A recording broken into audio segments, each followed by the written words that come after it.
So just last week then in my business where we help financial service professionals with AI and lead generation, I'm constantly and consistently doing sales calls with prospects, which I think is a big part of growth. Well, there's only two things that matter to the growth of a business really at the end of the day is one, generating appointments, and two, conducting them. So I spend about probably 80% of my time on actual lead gen. But the point I'm trying to make is I managed to close two prospects into clients, both on one call, which point I was thinking, yeah, that's really good, which obviously it is. But then I thought a bit more about it. Thought it's not one call. Reason being, both these prospects I've kind of been on their radar for a lot of months and even more than that, going back years. With one of them, the first time he came across me was through a recommendation back just after COVID. He said. So the point is that it's the content which kind of pre-sells people.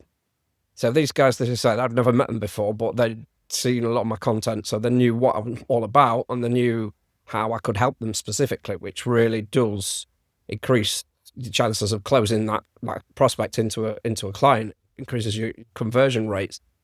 But the point is, that content has got to be consistent to build up those touch points. We call it in marketing, where we say it takes generally between 7 and 11 touch points, which is where someone's just got to see you or see your content online to build up that kind of familiarity, which obviously builds the trust. So when you do get people on calls, once you've built that trust, they're already pretty much halfway over the line. And it's just a case of making sure that both are a good fit for each other and cracking on with the service. So yeah, and if you don't know me, my name is Dan.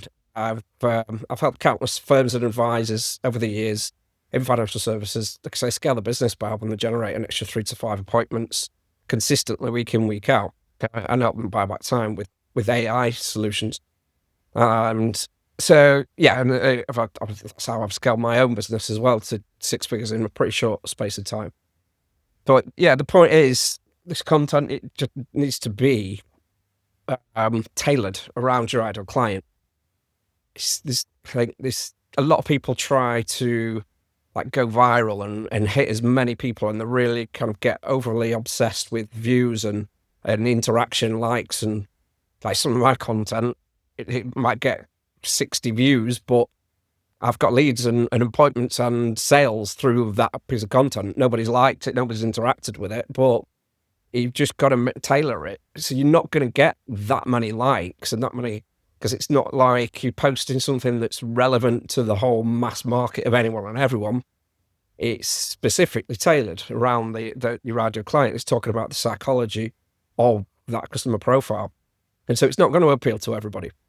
But the point is, if you can, which is a big part of lead gen, is to build an audience of the right people.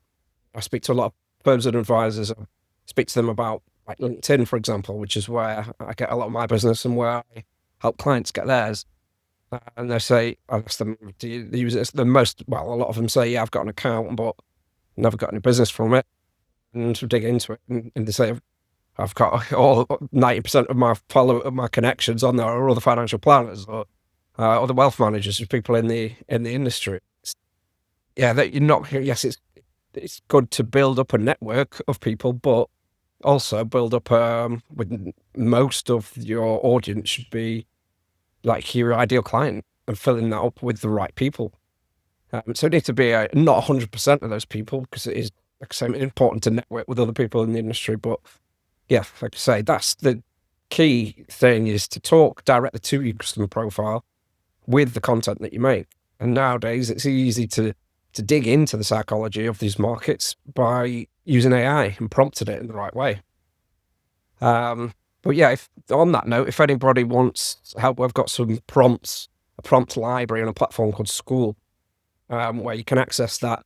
I'm offering that for free to financial planners and wealth managers through our AI Wealth Partners business. So if anybody wants access to that, either just drop me a comment or drop me a message, and I'll set that for free.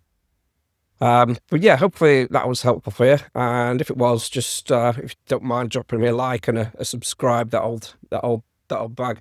And yeah, like I say, hope you got some value from that. Thank you for your time.